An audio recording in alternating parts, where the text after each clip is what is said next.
The level 25 guide for Army of Darkness Ash. Now, why am I remaking this video? Well, first of all, I wanted to redo this because a lot of things have changed since the very first video that I ever made on a character build, which was on AOD Ash. And a lot of things have changed in terms of like the meta.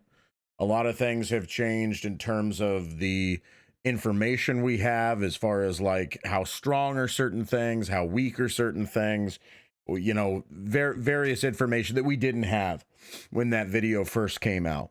And so I felt compelled to remake it because I disagree with some of the stuff that I may have put in that video. Not just with how you would build Ash, but also with like how you would play him. So I really, really wanted to go over it again. This video is also going to be very, very in-depth. This is going to be a long one, most likely.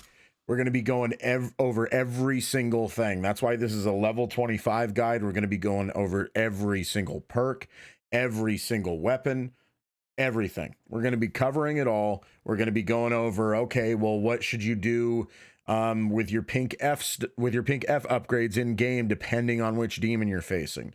What weapon should you prioritize depending on what demon you're facing, and so on and so forth. So this is going to really dive into absolutely everything. The third thing that I want to talk about before we get started is that this recommendation is built for solo queue.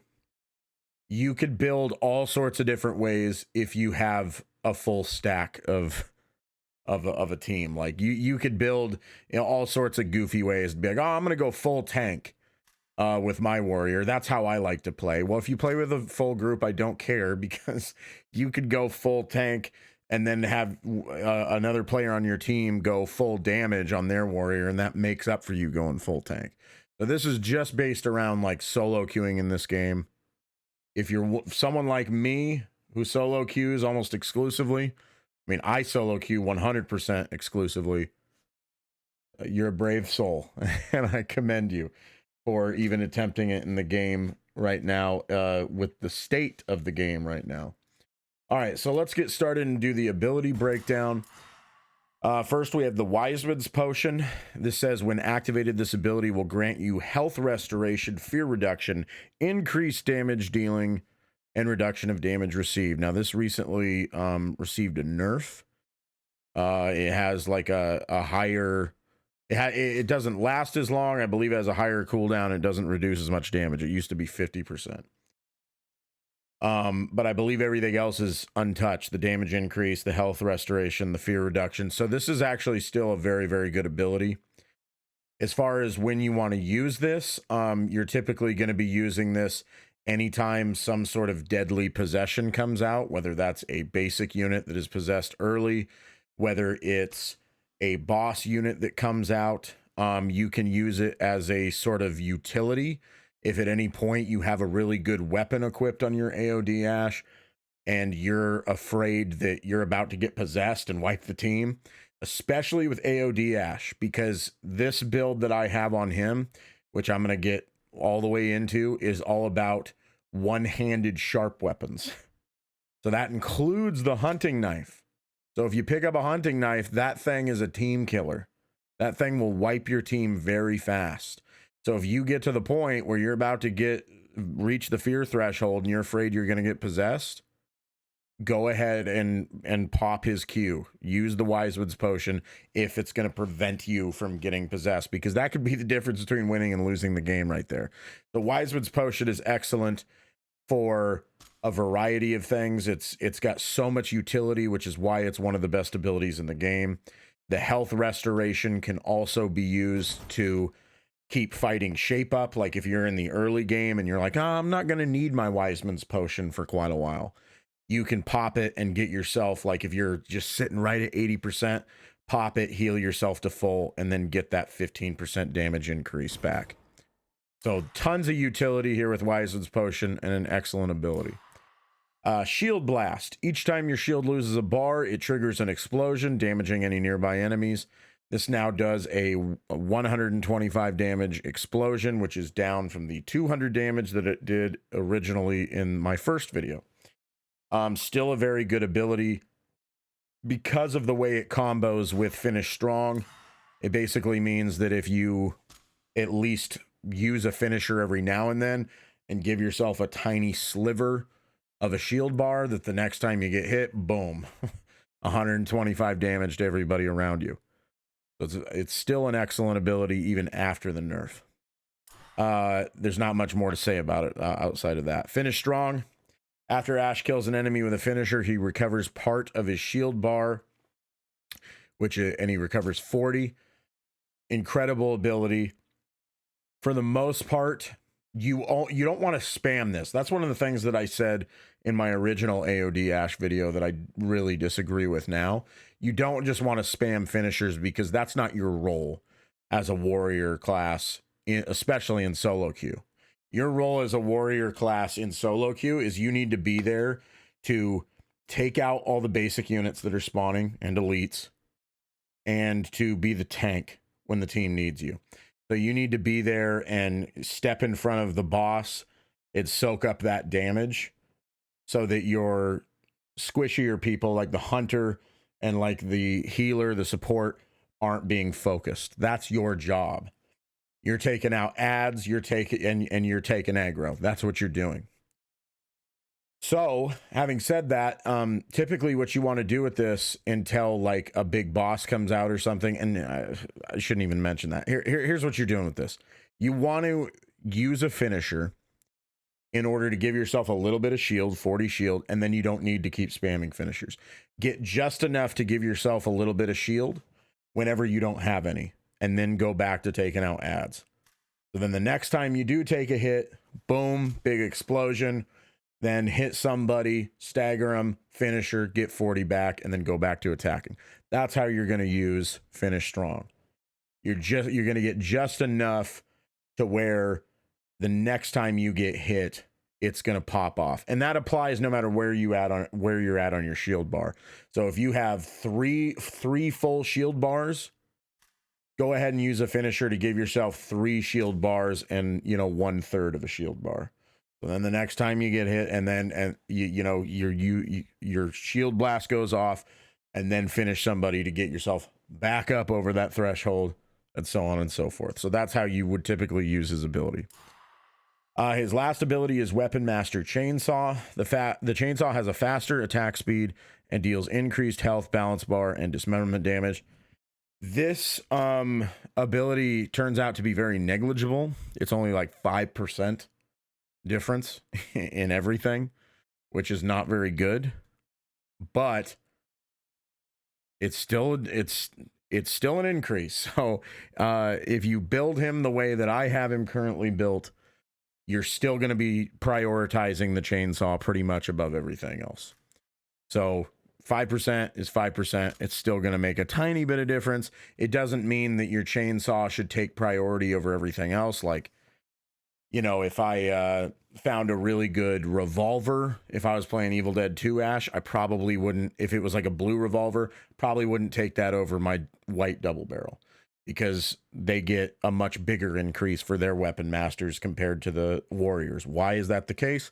I don't know, but that's how it is. That's how it is right now. All right, let's go over perks. The first thing you got to take is the last word. You have to put a point in this, obviously. It makes it so the last hit of your combo causes increased damage. I just don't think that this is very good. Most of the time, you're not going to be hitting the last hit in your combo, and a 50% damage increase simply for the last hit in your combo is just not good enough, in my opinion.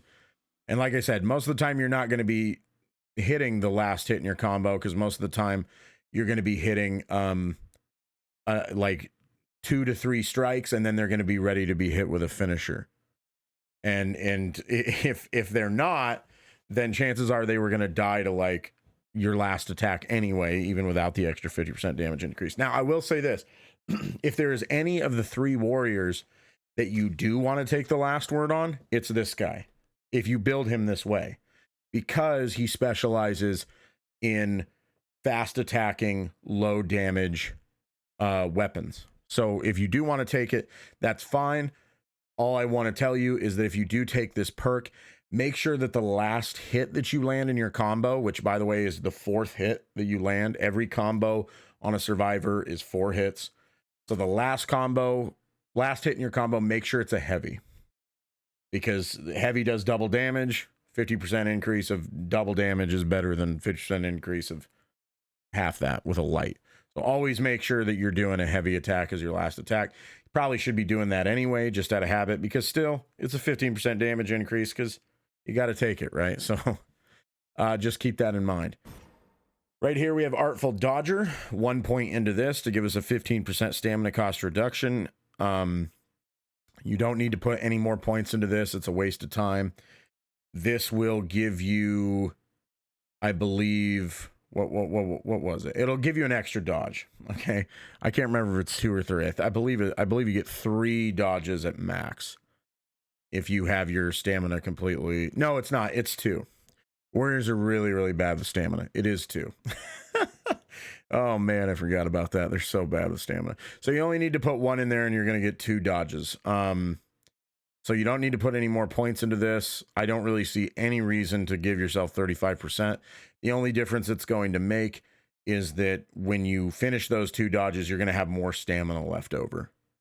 That's not going to be relevant 99% of the time. There's other perks in this skill tree that are far more important. I wouldn't recommend putting more than 1 point into this, but the 1 point you do put into it is essential. You absolutely need to put 1 point into this, because 1 extra dodge is a very big deal.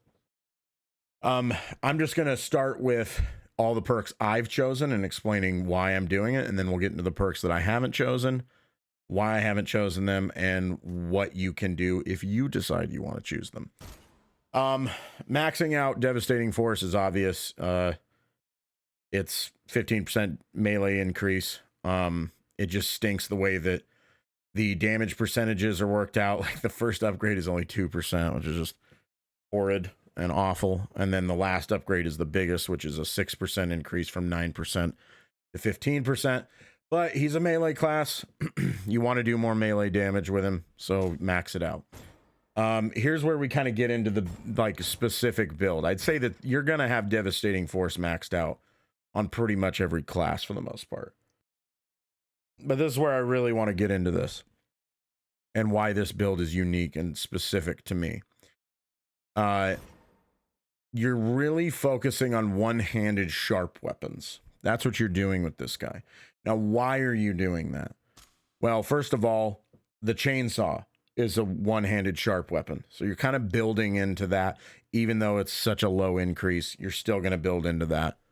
There's also something to be said for the idea that they're possibly going to buff that later on, because I can't believe that 5% is intended. I got to believe that that's way lower than they intended. But either way, 5%, like I said, 5% is 5%. And it's free. So why not take it? Also, the other reason that you want to do this is because if you spec into two-handed weapons or any two-handed weapons at all, there's a good chance if you find a really good two-handed weapon, like let's say a legendary axe falls out of a chest and you've spec'd into like two-handed damage and all this stuff, there's a good chance that you're going to be one-shotting most of the basics that you fight. And then that means you can't use finishers. And then that means you don't get any benefit from Finish Strong or Shield Blast. You're basically cutting AOD Ash's usefulness in half if you do that. And I think that's way too risky, because when you get a legendary weapon, that should be like a massive boon to you as a warrior player. With this, it's like, oh no, I found a legendary weapon and now I'm one-shotting everything. So yeah, I'm doing a lot of damage, which is great, but now I have less defense. I have less AoE damage. It's not good. So if you have these like light, sharp weapons that isn't doing much damage, then you can do rapid attacks, which is still high DPS, but it's not going to one-shot anything. So then that still gives you the ability to use your finisher and get the benefits of Finish Strong and Shield Blast. So that's what we're going for here. The other thing that we're doing here is we're really going all in on Dismemberment because of the way the game's meta has shaken out right now, with basic unit possession rush being so prevalent. And the two best ways to counter it as an individual player is Dismemberment and Balance Bar. And so you're really going all in on Dismemberment, and especially against like a Warlord, you're trying to take off all their limbs so they can't do as much. And if you take off both their arms, now all they can do is a super slow choreographed headbutt. And good demon players 99% of the time, once their balance bar is gone, once their limbs are gone, whichever happens first, they just depossess. They just give up. They're not even going to try to fight through it. So you're going to try to take out their limbs as quickly as possible here. So we're going all in on Dismemberment damage with Cutting Blows fully maxed. 15% increase at level 3. Very, very good. Razor's Edge, very gross. 15% at level 1, all the way up to 30 at level 2. And then we're going to go ahead with and take Sting Like a Bee because we're already over here. 15% additional damage with light melee attacks. You're not ever going to be using heavies with fast swinging weapons like this unless, like I stated before, you're taking the last word and you're, you know, hitting with a heavy in that last attack in your combo.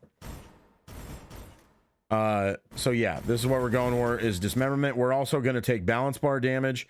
We're going to max that out to 25%. One of the main reasons we're doing that is because we're looking for the chainsaw, and the chainsaw is going to allow you, you know, like a common chainsaw, one swipe, and they're going to be ready to be hit with a finisher. That's what this build is going to allow you to do. One swipe, and then you hit F, and you get to use your finisher. So it's really, really good.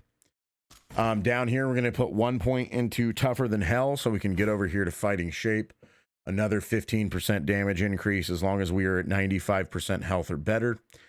Fighting Shape is a perk that I don't love most of the time, but it's good on AOD Ash because of the utility of his Wiseman's Potion, because he can heal himself on demand. Those annoying instances where you're at like 90% health, and you're like, God, I don't want to waste a Shemps, but at the same time, I'm losing out on damage here. You can use the Wiseman's Potion potentially to get yourself back up to full and get 15% additional damage. Now, don't do this if... We'll get more into this into the how to play section, but don't just spam this and be like, oh, it's cool to put this on cooldown. If the demon's right next to you and is on you and spamming units, don't just heal yourself because you're like, oh, why not? Like, then you don't want to be caught with Wiseman's Potion on cooldown while you're trying to fight things that are super deadly. Then we're going to put 1 point into Stunning Strikes. We don't need to put any more into that because, like I said, we're not really going to focus on heavy melee attacks. And then we're going to max out Weapon Master one-handed, get it to 15%.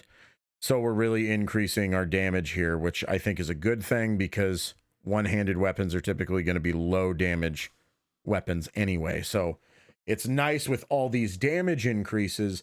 If you have a weapon that's super fast swinging, but doesn't deal high damage, because we're increasing damage by so much, that's going to come out to really crazy DPS. You're going to be shredding through units. And I'm telling you, with this build, I cut through basic possessions. So it's a really, really good build with dealing with basic possessions. You cannot solo basic possessions forever. You are going to take damage every time you fight one, and they are going to overwhelm you eventually. And honestly, pretty quickly. You're probably going to be able to get through 1, maybe 2 basic possessions without needing to heal. But once that third one comes up, you're going down. So you still need to be careful, but it's very, very good at taking out basic possessions. So let's go over some of these perks that I didn't take. The first one is Reinforced Amulet. Incoming damage is reduced when you have a shield active. This is actually decent on him because of his ability to generate his own shields. It is a 10% damage reduction. I just personally don't enjoy making my warrior class even tankier. I've tried it over and over again, and I just have not really felt the difference. I think that they're tanky enough for the most part, and as I've said a million times, In this game, I truly believe the best defense is a good offense. The faster you kill something, the less damage you're going to take. It doesn't matter if I have 8 million health and 8 million shields. If I'm not doing enough damage, they're going to cut through me eventually. And I've seen it myself, especially against basic unit possessions. I've played around with that build where I've gone literally full tank, and it's just not very good because I'm not dealing enough damage, and it's like, oh, their balance bar is completely gone. But now they're not depossessing because they're like, oh, holy cow, this, my balance bar is gone, but he's not doing anything to me. My health is still up, so I can just rock this guy as soon as my balance bar is up, as soon as my stun is gone.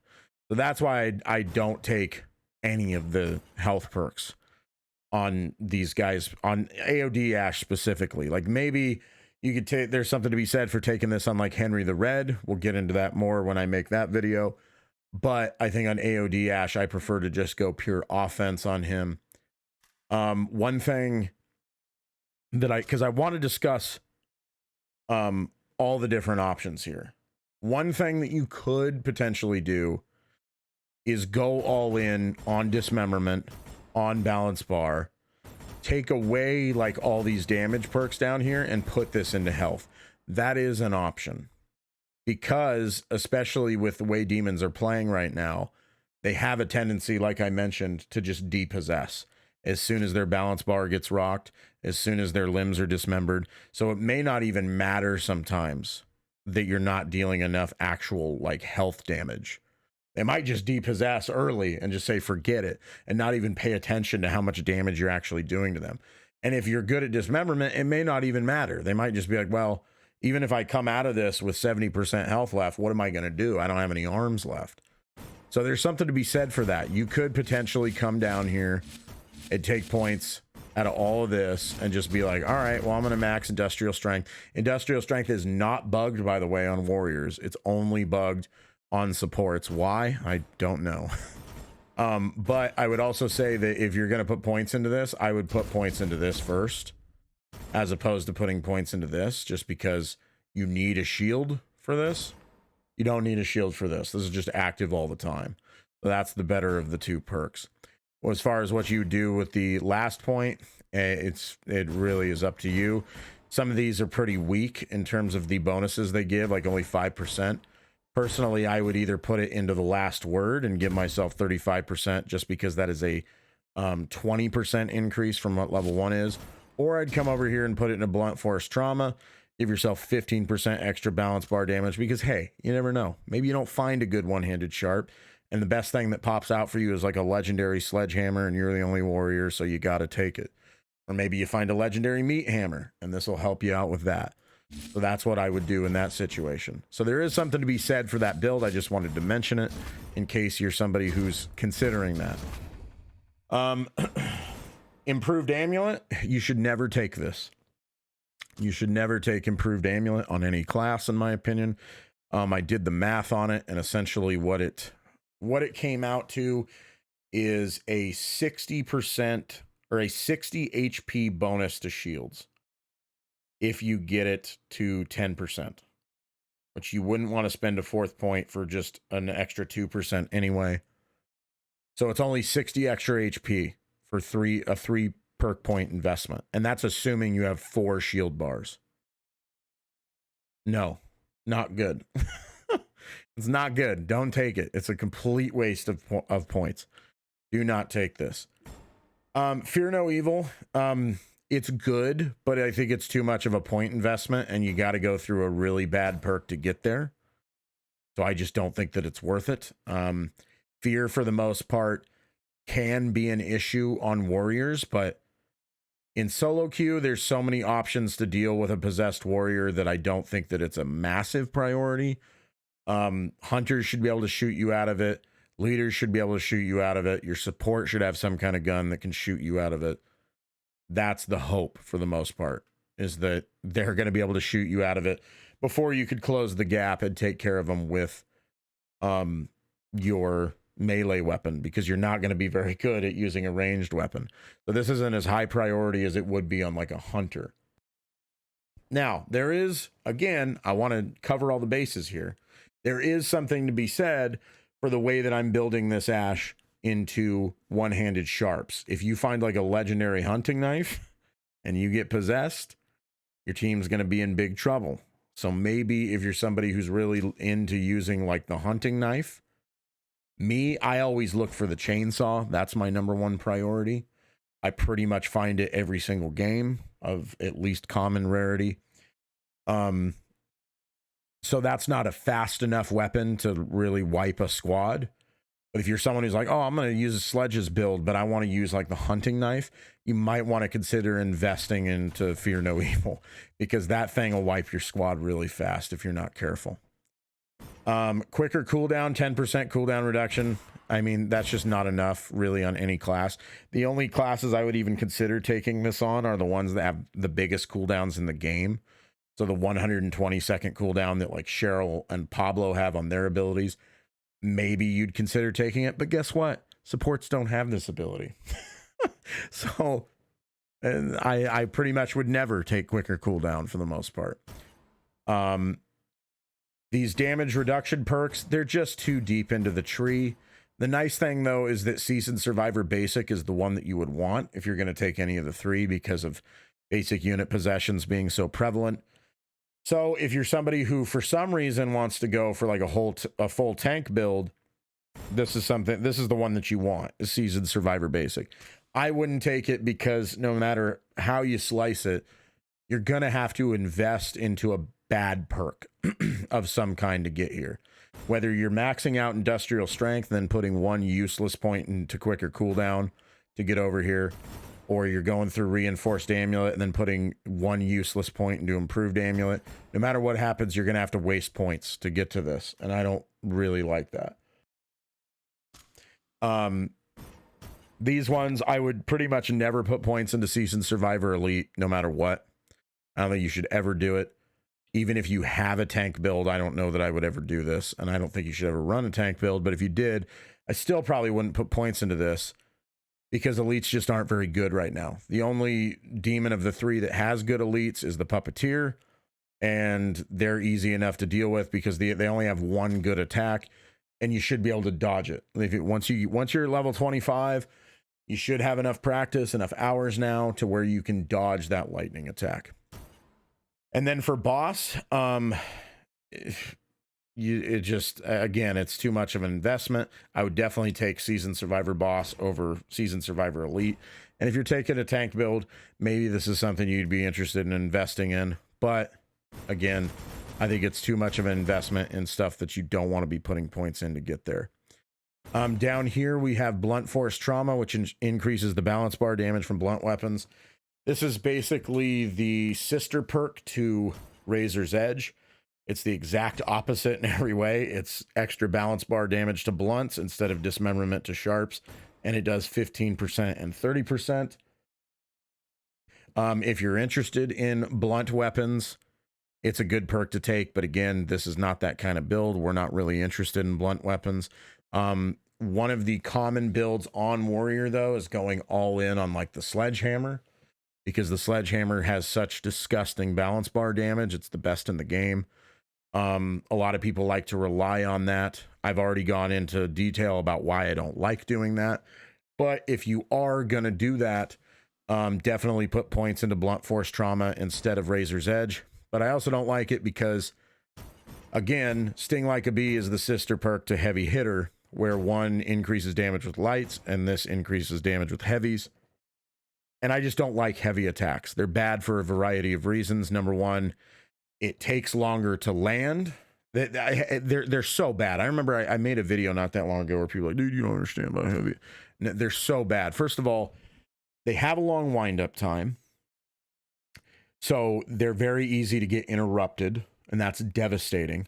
You can't dodge out of them, which is devastating. Like a light, you can go for a light and then dodge out of the way if you think you're about to get hit too soon. So all that's really bad.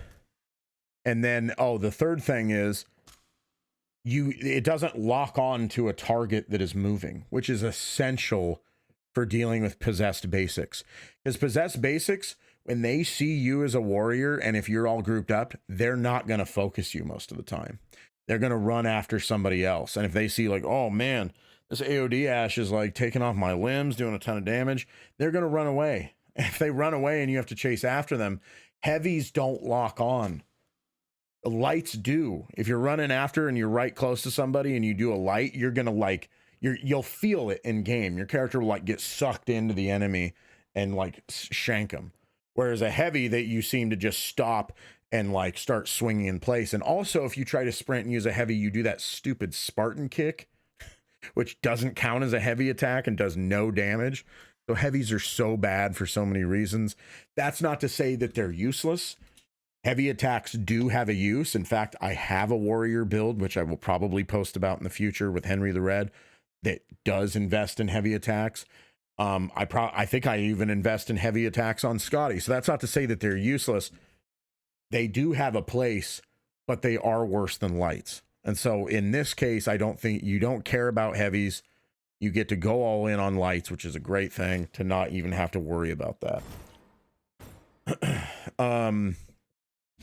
Tougher than hell. I just don't put points into this because I prefer to have the extra damage into fighting shape.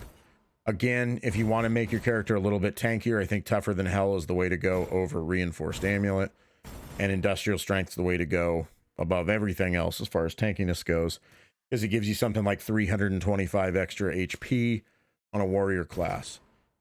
Second wind is just bad. I would never take this on any class. It's below 50% health. You get a 20% damage increase. So it's 5% extra damage for being at half health. You never should be at half health. You're not going to be at half health very often with AOD Ash. The only time you're ever really going to be running around at half health for any extended amount of time is when the game's about over anyway, is when you're the last one alive and you're about to die. That's pretty much the only time you're ever going to be running around at 50% or less. And a big reason for that too is Wiseman's Potion. It heals you for 250 health. So if you're in a jam and you're super low health, you're going to pop the Wiseman's Potion to heal yourself. So you're almost never going to get benefit out of this. So this perk is bad anyway, but it's especially bad on AOD Ash because of the Wiseman's Potion.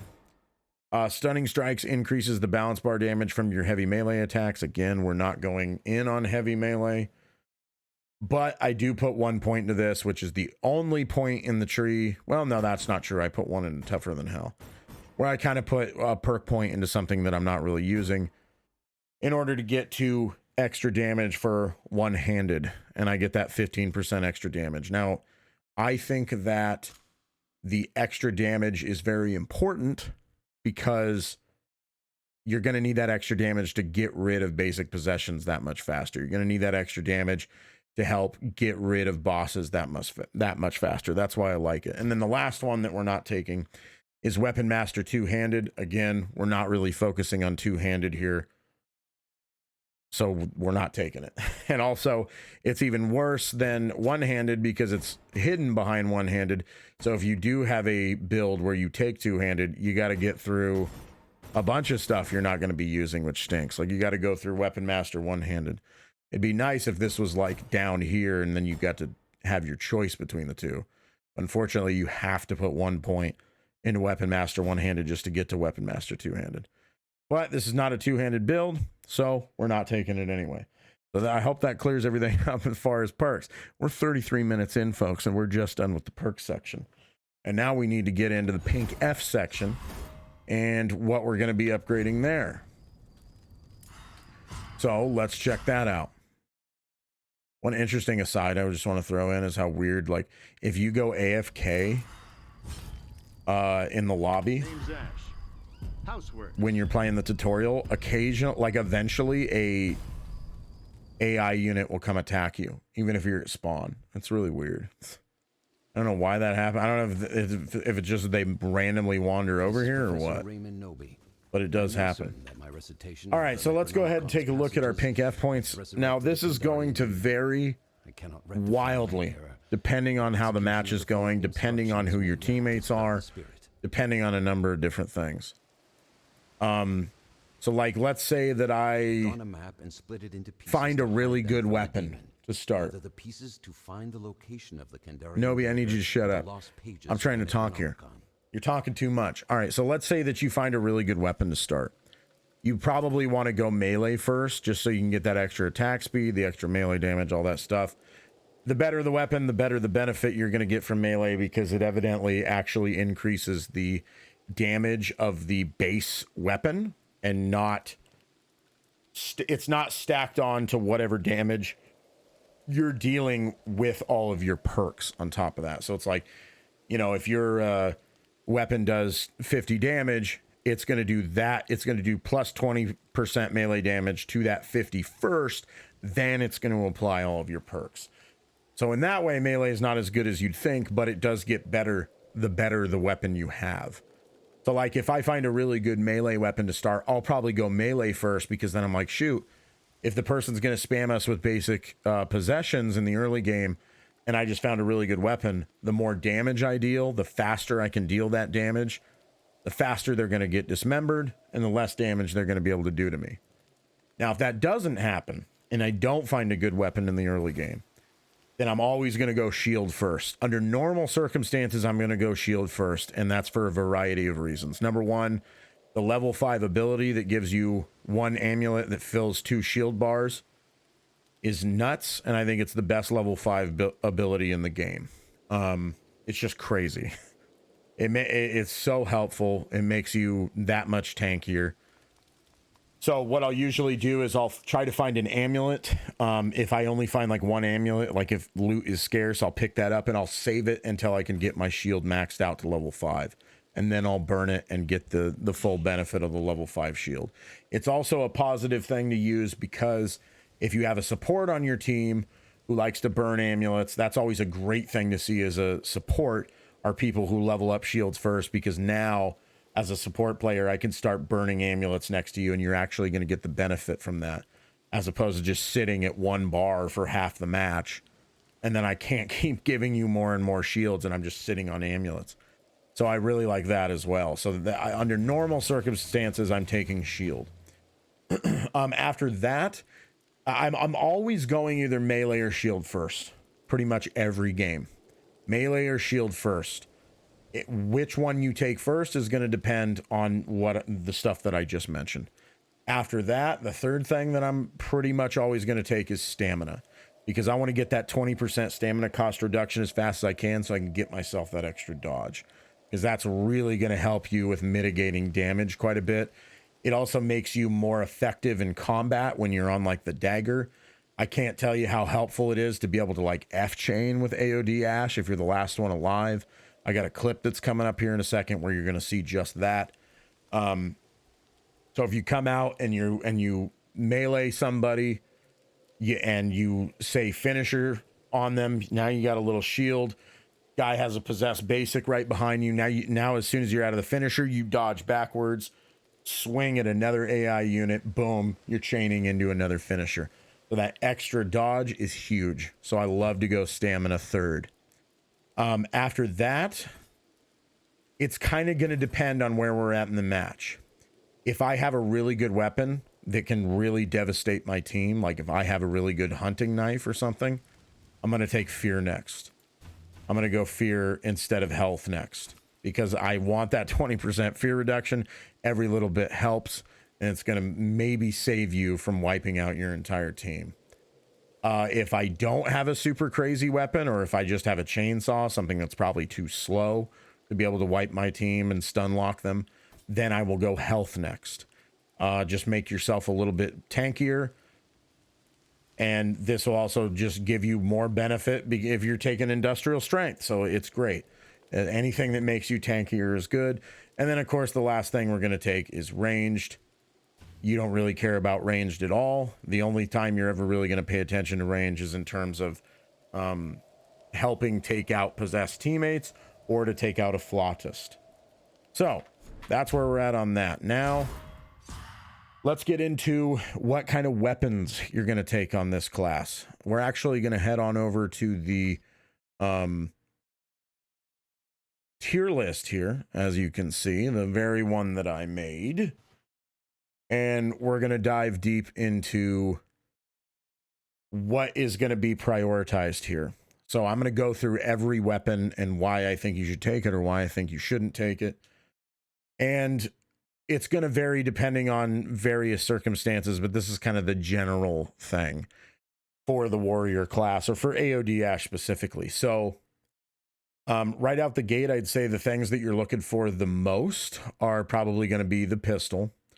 The pistol is an excellent weapon on the warrior because you can stun lock your teammates when they get possessed. So if you're in a situation where your hunter gets possessed and you're like, oh boy, he's got like a legendary blunderbuss and is about to wipe the team. Now you've got a pistol that can help you stun lock them until one of your teammates can help out. So that's going to be the main draw of the pistol on an AOD Ash. It's just neutralizing your possessed teammates. That's its main draw. I wouldn't say that you necessarily want to prioritize the pistol above all else. I would say that if you are playing against a necromancer, then you want to prioritize the hunting rifle over the pistol. If you're playing against warlord or puppeteer, I'd say pistol's usually the better option. Otherwise, you want hunting rifle because you can deal 235 damage without a perk that increases the Flautis health that one-shots them. So that's very, very helpful, and it has really good range. So if they don't have that perk, it's very helpful. If they do have that perk, you get 2 shots in the magazine, the chamber, whatever you want to call it. So you get 2 shots before you have to reload. 2 shots is enough to where you can kill any Flautist. Originally, I liked the blunderbuss for that until I really started to figure out, like, man, blunderbuss stinks because it's 1 shot, and if they have that perk that increases Flautist health, then it's not going to do anything because now you got to reload, and the reload takes forever because you don't have any perks that help with reload speed in your pink F tree. So blunderbuss is really bad for that. After that, I would say that the crossbow is a good priority because the crossbow does 250 damage, as you can see. So it takes out a Flautist pretty well. The only problem is it's a liability when it comes to trying to stun lock teammates or get rid of teammates who are currently possessed. So you got to be very careful with that. After that, I'd say the revolver is a good choice for the same reason. You can kind of stun lock teammates who get possessed. It has great utility because it only takes a couple of shots to get rid of a Flautist, depending on how far away they are. So the revolver is really good for taking out a Flautist and for stun locking teammates. So it's really good for both of those things. I want to say right away that I would put all of these shotguns in D tier. And the main reason for that is that it has no range on them. So it's not going to help you with taking out possessed teammates, because if you're within shotgun range, you shouldn't be shooting. You should be meleeing of a possessed teammate. And that also is true of the Flautist. If you're right next to the Flautist, just go heavy attack it. Don't bother with like shooting it or anything.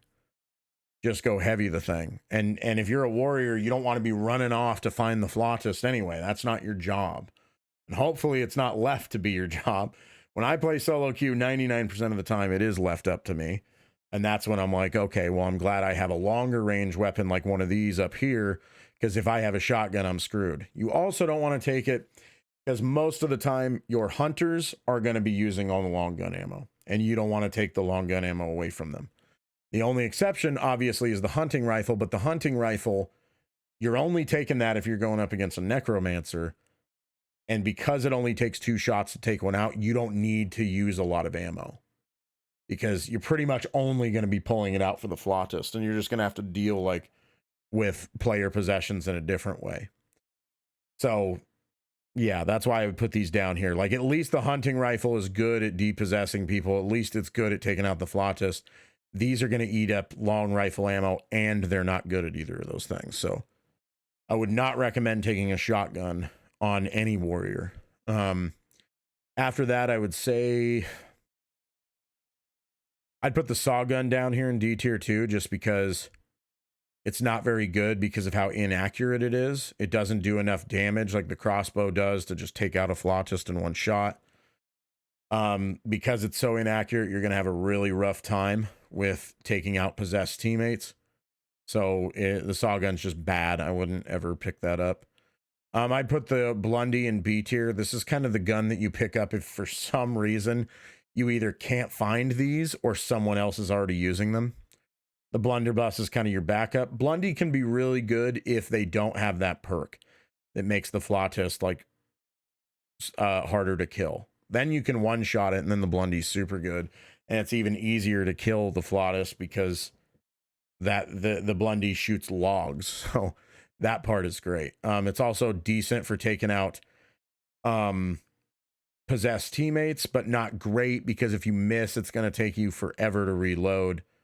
So that's why I'd put it in B tier. It's really in B tier just because of its potential ability to take out a Flautist. And then after that, I'd go lever action rifle. Again, it's a long weapon. It doesn't do a lot of damage, so it's not amazing at taking out a Flautist. It's not amazing at depossessing people. It does have a nice little 5 ammo capacity on it, but again, it's so low damage that it's going to take a lot of shots to get rid of things, and it uses long gun ammo, and you don't want to take long gun ammo away from your hunters for the most part, so that's something to keep in mind. Next, we're going to look at his melee weapons and what we want to prioritize here. And this is not to say like I'm just trying to say what you want to prioritize on this character. Don't really pay attention to these letterings, please. I'm just saying on this character, this is what you want to be looking for. And I'm using my tier list to do it. Chainsaw all the way. Chainsaw's your baby. Chainsaw is what you want to take. A common chainsaw can carry you through the entire match. So like if you find a really good shovel, you probably still want to take the chainsaw and give it to somebody else, because if you take if a legendary shovel drops and you take it, they can't use your chainsaw. So you're still good with a chainsaw. Whatever weapon you drop in exchange for that, they're not going to be good with it, or worst case, they're not even going to be able to use it. So I would say you can just carry a white chainsaw the whole way through the match. The only time you should ever really be dropping it is if you find something that's much higher rarity that's a one-handed sharp.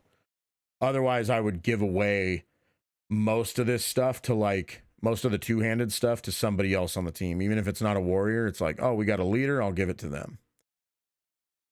Oh, we got a support, I might even give it to them. If it's like, oh, for some reason we have a weird comp where it's like, you know, 2 hunters or 3 hunters or 2 hunters and a support, maybe I'll keep it. I don't know. It's going to depend. But for the most part, chainsaw's your baby. Chainsaw's what you want. After that, it's a tough one. I would say hunting knife is just crazy. Hunting knife, I do want to... I've said it already 20 times in this video. Hunting knife is a double-edged sword because it's so easy for your team to get wiped if you get possessed. So you have to be so careful if you pick up this weapon. It's so good. If you get a high rarity weapon, a high rarity hunting knife, this thing is so good. But you have to be careful when using it around your teammates, and have to be careful not to get possessed and then just wind up wiping your entire team because of it. I would say never pick up the hunting knife unless you find a really good one. Like, maybe pick it up if you don't have a weapon in the beginning, but I would say if you find a hunting knife and it's common, and then I stumble across, say, a machete, which I think is just like strictly worse, I'm taking the machete because it's less likely I'm going to be able to wipe my team with the machete because it's only a 3-speed. So I would just keep that in mind. Having said that, I would put all the other sharps on the same tier. Just below the hunting knife, I'd have the hand axe, the machete, the cleaver, all pretty much all in the same tier. This is kind of what you're picking up if you can't find either of these. Chainsaw always takes priority over everything, but if you can't find a high level, high rarity hunting knife, then you're taking some of these. And these, same thing with this. If you find like a legendary of one of these or a purple of one of these, go ahead and pick it up. I would say if you find a blue of any of these, I would not take it over a common chainsaw. I would not. But if you find a purple or a legendary, then you can go ahead and take it over a common chainsaw. Blue chainsaw, it'd probably take a legendary for me to swap out a blue chainsaw. Purple chainsaw, obviously, or legendary, I'm not swapping it for nothing. So there you go. After that, you're getting into stuff that doesn't fit your build as well. Weirdly enough, the pickaxe is a one-handed blunt. That's one of the very few oddities in this game. If you looked at the pickaxe, you'd probably assume it's a sharp because, hey, the ends of the pickaxe are sharp, right? Nope, it counts as a blunt. It's a one-handed blunt, which is very odd. So don't pick up the pickaxe. It's not good. I wouldn't take the spear. That's a two-handed sharp. And the spear is just not very good in general. In a pinch, I would probably take, you are spec'd into sharps still. These weapons are just bad as it is. So I wouldn't take these unless I absolutely needed to, because I had junk for weapons and I like a super legendary dropped. Because you're spec'd into sharps, I would say that you still could take the axe and the sword, because yeah, they are two-handed, but they're still sharp. You'll still get benefit from that stuff, and your priority a lot of times is going to be dismemberment. So I would still go all in on dismemberment. And in fact, this is actually a two-handed sharp as well. I wouldn't put it on the same tier though, because look at how bad its damage is. Now, granted, it does swing faster, but I just hate the spear, man. I don't know what else to tell you. Sledgehammer, I'm still going to put in this tier just because the sledgehammer is god tier, regardless of what you're spec'd into. Like if I'm just starting out and I haven't found a chainsaw yet, I might take the sledgehammer just to start. Because the balance bar damage is so good, it'll let me get some shields up early game. So sledgehammer is still a decent weapon to take. For that same reason, I would also put the shovel in there. Again, the shovel is just another good weapon. It's not as good as the sledgehammer, so it's going to be behind it, but still a good weapon for stunning things. And then I'd put these two in the bottom. The nail bat is just disappointingly bad compared to the other blunt weapons, the other two-handed blunts. And then there's the meat hammer, which is a one-handed blunt, just like the pickaxe. So not really something that you want to see, not really something that you want to pick up, at least not with this build. All right, now let's move on to... we're on the wrong thing. Let's go to how to play, folks. Let's get into how to play. So, let's talk about it. I mentioned a little bit of this at the beginning. You don't want to spam finishers. I said that in my very first AOD Ash video. You absolutely do not want to spam finishers. You only really want to be using finishers on individual targets, like in the early game, just to build up your shield. But if you're in like the dagger step or the pages step, your job is not to be like spamming finishers left and right. You want to be like trying to take out mobs as much as you can. Like you see right here, where I just took out a big chunk of mobs. The only time you want to be using finishers is if you're not really overwhelmed and there's not that many like units nearby. That's basically what you're doing. You can see here, like I have a possessed hunter and it's like, I don't have any real way to deal with that guy. So I'm just going to run away. Your Q has a lot of utility, as I mentioned. So your Q can be used in a variety of ways. One of the things you could do with your Q is max out your health when it's like at 80%. So you can get the benefit of that perk. It gives you a damage bonus. When you're at 95% health or above, you can use it to stop yourself from getting possessed. And the main way that you're going to be using it most of the time is you're going to be using it as a means to like take out possessed units, whether it's a boss, whether it's a basic possessed unit. You're going to be using it to beef yourself up to get rid of them that much faster. That's pretty much how you're going to be playing with the Wiseman's Potion. It's not really your priority to take care of the like flautist in this situation. That's usually going to be on like your hunter. For the most part, on a point like this, you're going to be running around and kind of like F chaining if you're the last person left alive. But again, I want to make it clear in solo queue, your job for the most part is to be taking out all the ads. And you're going to see me spamming finishers a lot in this because I wind up being the last person alive. So it's maybe not the best clip to show. But you want to take out ads, and then when the boss comes out, you want to take aggro from them. And get in there and body block for your supports, body block for your hunters. You want to dodge at the right time so that you're mitigating damage as much as you can. One of the things that you can do a lot of that really helps is dodge into an enemy. You dodge into them, you can get behind them, and especially against a boss like Evil Ash, he has a tendency to not turn around very well. So he might miss his follow-up attack, and I've had moments where, you know, Evil Ash hits a 4-hit combo and I dodge the first into him.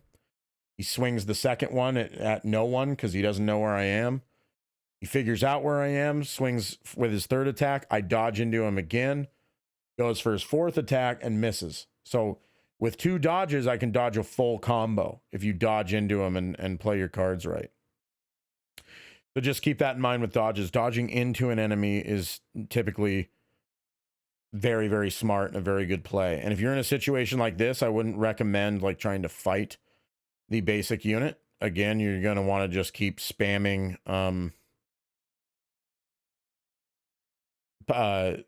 F chaining as much as you can. That's what you're really going to be doing. Here I'm just trying to get away from the guy. Again, like I probably should have dodged into him there. This is perfect that he just spawned a bunch of people. Also, if you're a demon player and somebody starts F chaining, I would not recommend spawning more units for him to F chain into. He spawned like a ton that I could use right there. So yeah, you're going to be F chaining if you're the last one on the point, but for the most part, you want to be taking out ads as much as you can. You're not going to be just F chaining constantly. You want to be taking out ads and taking aggro from people. And that's pretty much it. Most of the nitty gritty details I really got into in the bulk of the video. But we are nearly an hour into this video, folks. And I don't know if anyone's going to watch an hour-long AOD level 25 how to play video. But I wanted to make it as in-depth as possible. So if you're somebody out there who really likes playing AOD Ash, he is one of the better characters in the game. So understandable if you want to play him. Hopefully this will help you once you get to level 25, make you a better player. Even if you don't agree with my build, I hope that I've gone over stuff enough with you that you can make better informed decisions about what you want to do with your build and get an idea of what stuff is pretty much worthless, even if you think that some of the stuff that I said is not the way that you want to build your character. So if you made it this far in this video, I'd really appreciate it if you would subscribe. That would help me out a lot. I look forward to seeing your comments in the comments section and seeing what you think about this video. I hope people watch it. It's a full hour. So certainly not something I planned on being this long, but I hope it helps people as always. And as always, thank you for watching.